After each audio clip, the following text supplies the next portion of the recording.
ತಲೆಯ ಮೇಲೆ ಮಲ ಹೊರುವ ಪದ್ಧತಿ ವಿರುದ್ಧ ಹೋರಾಡಿ ಯಶಸ್ಸಿನ ಸಾಧಕರು ಬಸವಲಿಂಗಪ್ಪ. ದೇವನಹಳ್ಳಿ ಪಟ್ಟಣದ ಪರಿವೀಕ್ಷಣಾ ಮಂದಿರದಲ್ಲಿ ದಲಿತ ಸಂಘರ್ಷಣಾ ಸಮಿತಿ ಏರ್ಪಡಿಸಿದ್ದ ಬಸವಲಿಂಗಪ್ಪನವರ 100ನೇ ವರ್ಷದ ಜಯಂತಿ ಅಂಗವಾಗಿ ಗಣ್ಯರು ಭಾವಚಿತ್ರಕ್ಕೆ ಪುಷ್ಪನಮನ ಸಲ್ಲಿಸಿ ತಲೆಯ ಮೇಲೆ ಮಲ ಹೊರುವ ಪದ್ಧತಿಯನ್ನು ಅವರು ಕಾಯ್ದೆ ಮೂಲಕ ನಿಷೇಧಿಸಿದ್ದರು. ಇಡೀ ದೇಶದಲ್ಲೇ ಮೊಟ್ಟಮೊದಲ ಮಾದರಿಯಾಗಿದ್ದರು ಎಂದು ದಲಿತ ಸಂಘರ್ಷಣಾ ಸಮಿತಿ ರಾಜ್ಯ ವಿಭಾಗೀಯ ಸಂಘಟನಾ ಕಾರ್ಯದರ್ಶಿ ಕಾರಳ್ಳಿ ಶ್ರೀನಿವಾಸ್ ಅವರು ತಿಳಿಸಿದರು. ಶತಮಾನೋತ್ಸವ ಇದು. ಅವರ ಹುಟ್ಟಿ 100 ವರ್ಷ ಇವತ್ತಿಗೆ.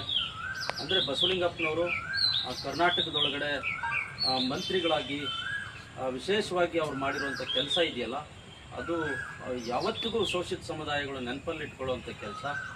ಅವರು ಈ ಪಕ್ಕದ ಯಲಹಂಕ ಕ್ಷೇತ್ರವನ್ನು ಪ್ರತಿನಿಧಿಸ್ತಿದ್ರು. ಅಲ್ಲಿ ಮಂತ್ರಿಗಳಾಗಿ, ಪೌರಾಡಳಿತ ಸಚಿವರಾಗಿ, ಅರಣ್ಯ ಸಚಿವರಾಗಿ ಈ ರೀತಿ ಬೇರೆ ಬೇರೆ ಹುದ್ದೆಗಳನ್ನು ಅಲಂಕರಿಸಿದಂಥವ್ರವರು. ಆದರೆ ಕರ್ನಾಟಕದೊಳಗಡೆ ವಿಶೇಷವಾಗಿ ಶತಮಾನಗಳಿಂದ ಜನ ಮಲ ಹೊರೋ ಪದ್ಧತಿ ಇತ್ತು ಈ ರಾಜ್ಯದೊಳಗಡೆ.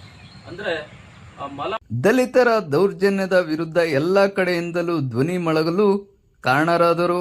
ಅವರ ಸಾಧನೆಯನ್ನು ನಮ್ಮ ತಳ ಸಮುದಾಯಗಳು ಅರಿತು ಸಂಘಟನೆಗೆ ಒತ್ತು ನೀಡಿ ಆರ್ಥಿಕ, ಸಾಮಾಜಿಕ, ಶೈಕ್ಷಣಿಕ, ರಾಜಕೀಯವಾಗಿ ಬೆಳೆದು ಸಮಾಜದ ಏಳಿಗೆಗೆ ಶ್ರಮಿಸಬೇಕೆಂದು ದಲಿತ ಸಂಘರ್ಷಣಾ ಸಮಿತಿ ತಾಲೂಕು ಸಂಚಾಲಕ ಹತ್ತಿಬೆಲೆ ನರಸಪ್ಪ ಕರೆ ನೀಡಿದರು.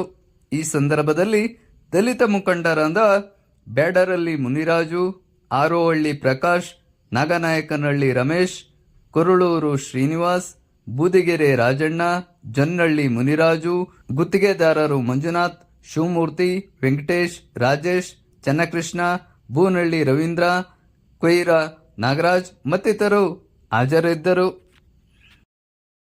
ಸಬ್ಸ್ಕ್ರೈಬ್ ಮಾಡಿ, ಹಾಗೆ ಕೆಳಗೆ ಕಾಣುವ ಬೆಲ್ ಬಟನ್ ಕ್ಲಿಕ್ ಮಾಡಿ.